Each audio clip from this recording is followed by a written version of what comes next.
आज के 10 साल बाद 11 फरवरी 2025 को आप कहाँ होंगे, कैसे होंगे और क्या कर रहे होंगे? कल्पना करिए, कहाँ आप अपने आप को देखना चाहते हैं?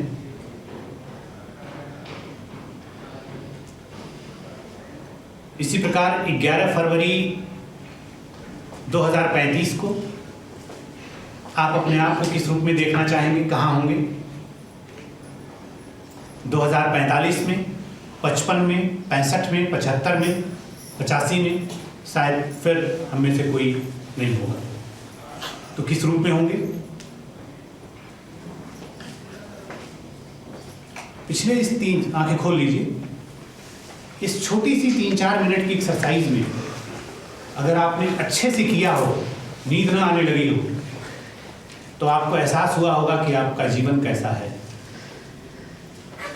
ये बहुत सुनहरा मौका है, मनुष्य जीवन में हम पैदा हुए हैं। ये ईश्वर की अद्वितीय कृति आपको मिली है, शरीर मिली है जिसमें आप बहुत से काम कर सकते हैं। आपको पता है, इस शरीर को छोड़ करके जितने भी अन्य तरह के जीव जंतु हैं, वो सिर्फ 2 ही काम कर सकते हैं। अंग्रेजी में कहते हैं फीडिंग एंड ब्रीडिंग। खाना खाते हैं और दिन भर खाने के लिए परेशान रहते हैं और बच्चे पैदा करते हैं, बस, और कोई दूसरा काम नहीं है उनके लिए। आप देख लीजिए, किसी को कुत्ता, बिल्ली, गाय, घोड़ा, बकरी है ना, सभी को। मनुष्य ही है जो इसके अलावा भी और कई काम करता है, जैसे आप कर रहे हैं, कुछ नया सीख रहे हैं, है ना। ये काम कोई और जानवर करता है इंसान को छोड़ करके? नहीं करता है। तो देखिए आप कितने अद्वितीय हैं, लेकिन आपके पास समय कितना है? आपको ये नहीं पता कि 50 साल पहले कहाँ थे, 60 साल पहले कहाँ थे, क्योंकि 60 साल से बड़ा तो यहाँ कोई नहीं होगा, रिटायरमेंट की एज है वो। और अगले 40 साल या 50 साल या 60 साल या 70 साल बाद अगर कोई नौजवान हो तो कहाँ होंगे? और इस छोटी सी यात्रा में हम अपना ये बहुमूल्य जीवन किन किन चीजों में उलझा के रखते हैं, खुद जरा कल्पना करें, विचार करें, सोचें, तो लगेगा कि वास्तव में हम बेवकूफ़ी कर रहे थे। लेकिन ये दुनिया ऐसी है कि आप में से कई लोग इस चीज़ को महसूस करेंगे कि शायद इतनी बड़ी रियलिटी, वास्तविकता होने के बाद भी, मैंने कोई नई चीज़ थोड़े बताई है आपको, इस चीज़ पे कभी कभी तो महीनों सालों ध्यान ही नहीं जाता है। गलत कह रहा हूँ मैं? रोज की चक्करभिन्नी में जो जीवन का है, इस कदर हमारा समय निकल जा रहा है कि कभी इस तरह अपने आप को देखने की दृष्टि ही नहीं विकसित हो पाती। मैं औरों की क्या बात बताऊं, हमें अभी खुद ही को लगता है कि अभी कल ही की तो बात है, अभी राज्य में आए थे, नौकरी ज्वाइन की थी और आज 16 साल निकल गए, है ना। आपको भी ऐसा लगता होगा। अभी कल की बात है, गांव में बच्चे की तरह घुमा करते थे, फिर शादी हो गई, बच्चे हो गए, और अब अंतिम पड़ाव पे आ गए। ऐसा लगता है ना? आप लोगों को भी लगता होगा, सबको ऐसा लगता है। तो आपको लगता नहीं है कि ऐसे नहीं होना चाहिए, है ना? हम आए हैं तो अपने समाज के, परिवार के, देश के प्रति हमारी कोई जवाबदेही है कि नहीं है? अच्छा, आप ये बताएं, कभी आप लोगों ने इस तरह अपने आप को सोचा है कि मैं अपने आप को किस रूप में देखना चाहता हूँ, या मेरे जाने के बाद लोग मुझे किस रूप में याद करना चाहेंगे? कभी सोचते हैं?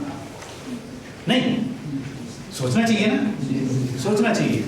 देखिए, आज भी हमारे समाज में बहुत कलयुग है, बहुत मारकाट है। हमारे यहाँ तो और भी तमाम तरह की परेशानियाँ हैं। आप तो यहाँ से, रांची से और जिन जिलों से आए हैं, वहाँ अगर शाम को 5 बजे के बाद तबीयत खराब हो जाए, आपके घर से फ़ोन आए कि माँ की तबीयत खराब है, पिताजी की तबीयत खराब है, तो अगर आपके जेब में इतने पैसे नहीं है कि रिजर्व करके गाड़ी कर लें, तो आपको बस नहीं मिलेगी, है ना। यहाँ से पलामू, यहाँ से गढ़वा, यहाँ से सिमडेगा, यहाँ से बस ही नहीं जाती। क्यों? कि लॉ एंड ऑर्डर ठीक नहीं, महीने में तो 10 दिन बंदी रहती है, तो कुछ तो इसके सामाजिक कारण हैं जी।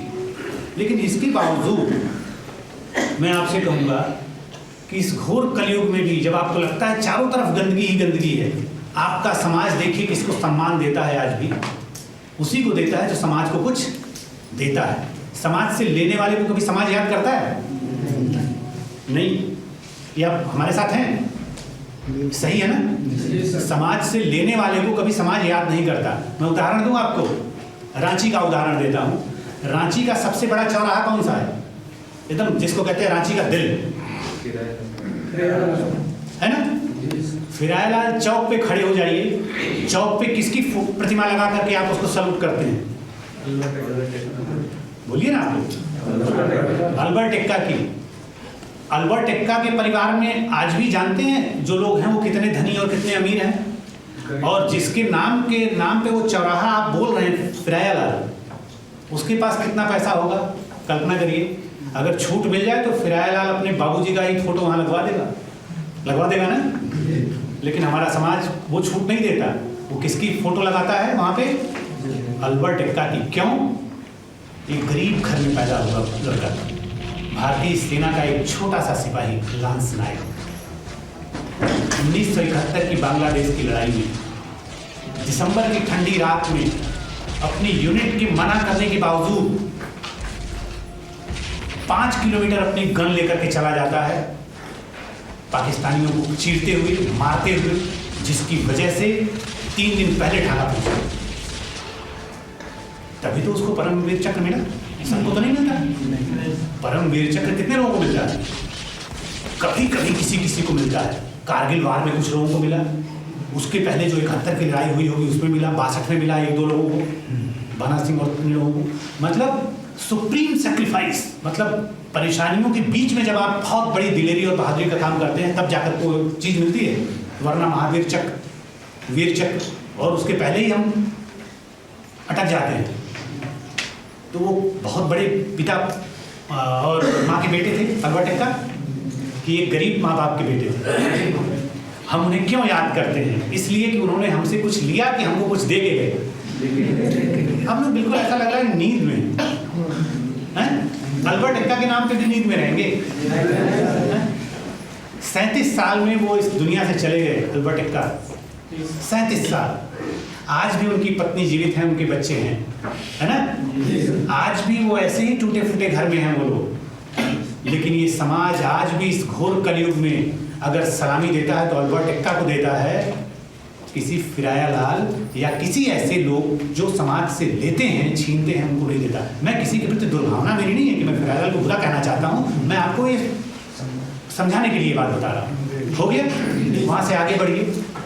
दिल्ली मार्केट थाने के सामने जो चौराहा है वहाँ गांधी जी की एक सफ़ेद मूर्ति लगी हुई है ना? तो गांधी जी राष्ट्रपिता थे। कैसे रहते थे आप जानते हैं? सत्याग्रह उनका सबसे बड़ा हथियार था। उन्होंने हमको कुछ दिया कि हिंदुस्तान को कुछ लेकर के अपने बच्चों के लिए चले गए, दे के गए। समाज से कुछ लिया नहीं, है ना? और आगे आइए तो आपको सुजाता चौक पे एक और ऐसे ही स्वतंत्रता सेनानी की मूर्ति लगी हुई है, लाला लाजपत राय, है ना? लाहौर में लाठीचार्ज हुआ, फिर वो कभी उठ नहीं सके। लेकिन लाठीचार्ज किसके लिए उन्होंने लाठियां खाई थी? लाला लाजपत राय किसके लिए लाठियां खाए थे? हमारे लिए, है ना? हमसे कुछ लिए अपने बच्चों के लिए कि दिया। ये उन्हीं लोगों की देन है कि आज हम स्वतंत्र भारत में सांस ले रहे हैं। आप जानते हैं दुनिया में बहुत सारे देश गुलाम थे, हम भी थे। हमारी आज़ादी की लड़ाई कुछ ऐसी थी कि जितने लोग यहाँ मारे गए उतना दुनिया में कहीं नहीं मारे गए। आज़ादी की लड़ाई में 200 सालों में जितने लोग हिंदुस्तान में मारे गए उतने कहीं नहीं मारे गए। ठीक है? ये जो आज़ादी आपको मिली है बहुत कीमती आज़ादी है, बहुत कीमती। और जिस भारत माँ के वीर सपूत की मैं बात कर रहा था, लाला लाजपत राय की, वो हमारे लिए लाठियाँ खा के इस दुनिया से गए, कुछ लिया नहीं है हमसे, है ना? आज शायद पता करेंगे तो उनके परिवार के लोग हमें मिलेंगे भी नहीं। इस कदर के दीवाने थे, इस कदर का पागलपन, सनक उनको सवार था अपने मातृभूमि की रक्षा के लिए। और आगे आ जाओ तो विद्यापति होते हुए राजेंद्र बाबू, है ना? राजेंद्र चौक। और आगे आ जाओ स्वामी विवेकानंद, नेकान चौक, है ना? ये सब लेने वाले थे कि देने वाले थे? देने वाले थे। और आगे आ जाओ तो बिरसा चौक पे किसकी मूर्ति है? भगवान बिरसा मुंडा, कहाँ के रहने वाले थे? यही खूंटी के रहने वाले थे, है ना?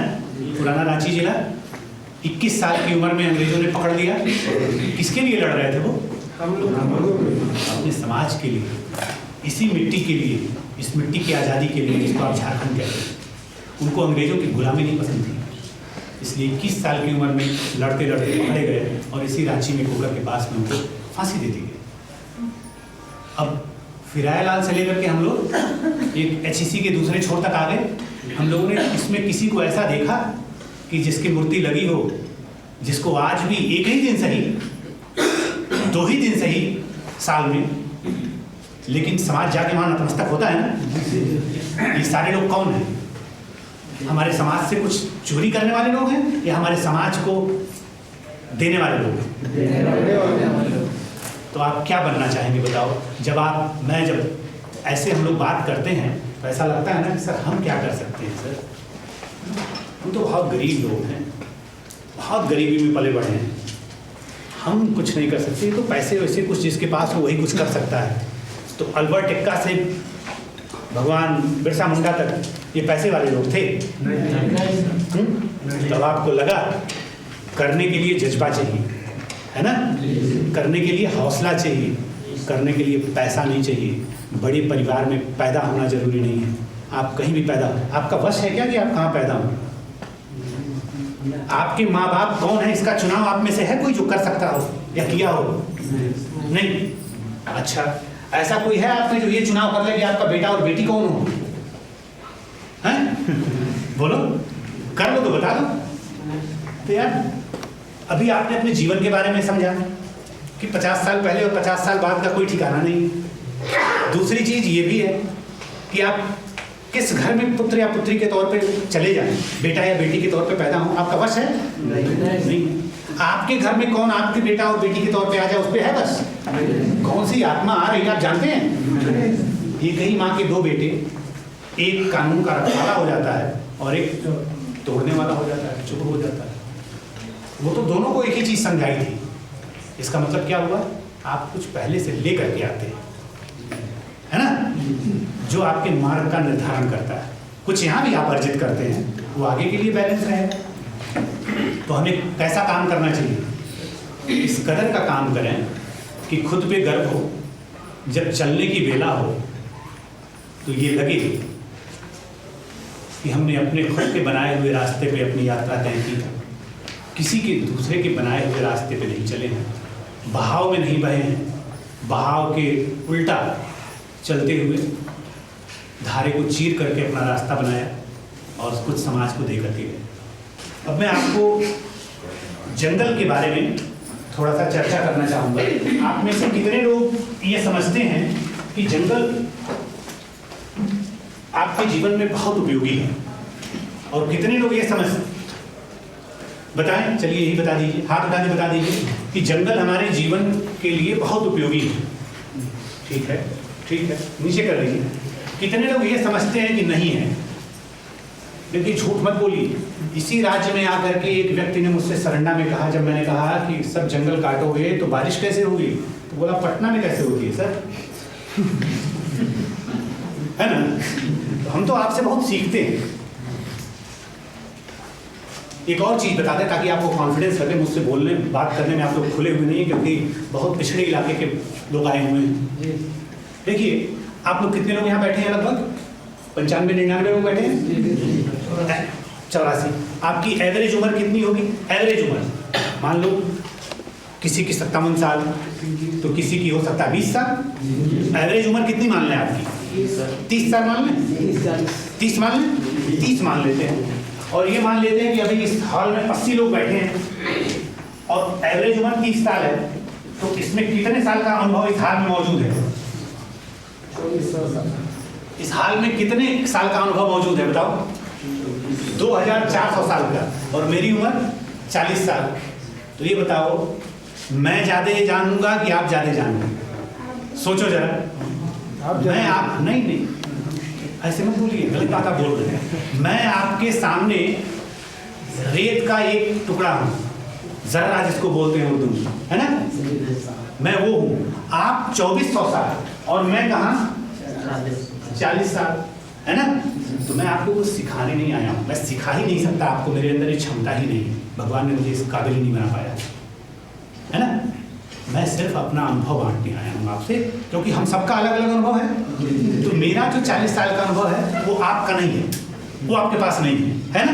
इसी तरह इस दीदी का जो अनुभव होगा, जो भी इसकी उम्र है 30 साल 35 साल, वो हम में से और किसी का नहीं है ना। तो ये जब यहाँ पे आएगी तो ये हमसे ज़्यादा जानेगी, है ना, जिस क्षेत्र में बताएगी। आप आएंगे तो आपके पास जो 57 साल का अनुभव है वो हम में से किसी के पास है? किसी के पास बता दो, नहीं है ना, नहीं है। तो अब आप समझ गए आप कितने विशिष्ट हैं, ठीक है। तो ये कॉन्फिडेंस आपके अंदर होना चाहिए। आप ये मत समझिए कि सामने जो खड़े हैं बड़े तुर्रा खान हैं ना, कुछ नहीं। मैं सिर्फ अपना अनुभव आपसे शेयर कर रहा हूँ और रिटर्न में आपसे बहुत चीज़ें सीख रहा हूँ। कितने लोग ये मानते हैं कि जंगल हमारे लिए जरूरी नहीं है, बहुत परेशानी है, सुअर से लेकर के और तमाम जानवर आता है, अपना सब खाओ लेता है, हाथियों आता है उधर से निकल करके घर और घास देता है, अपना चावल वावल भी खा लेता है, मतलब बहुत परेशानी है। और जहाँ जंगल नहीं है, अभी यूपी जाइए, हरियाणा जाइए, पंजाब जाइए, बड़े आनंद से लोग रह रहे हैं, बिहार जाइए, है कि नहीं? कितने लोग ऐसा सोचते हैं? प्लीज, क्या है यार, इस राज्य में आने के पहले ही हफ्ते में मुझे ये बात आदमी ने बताया कि सर अब बताइए पटना में कैसे बारिश होती है, और आप लोग हो कि बुक बोल ही नहीं रहे हो। तो सरंडा का आदमी जाते बुद्धिमान है क्या पालकोट से, हैं? इसका मतलब आप लोग ईमानदार नहीं, या आप सभी लोग बहुत ज्ञानी हो गए।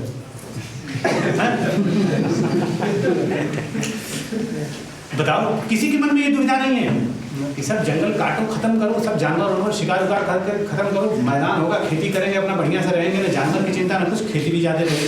कितने लोग ऐसा सोचते हैं? एक भी नहीं। मैं मानता हूँ सोचते हैं, लेकिन ये सोच रहे हैं हम करेंगे तो सब लोग हमको चिढ़ाए।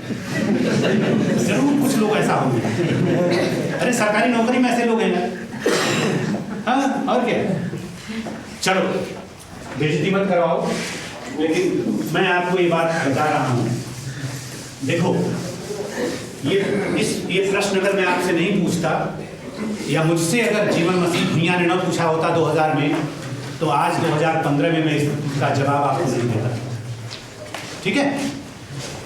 अगर ये प्रश्न मुझसे नहीं पूछा गया, इसीलिए मैं कह रहा हूँ आप भी मुझसे प्रश्न पूछो।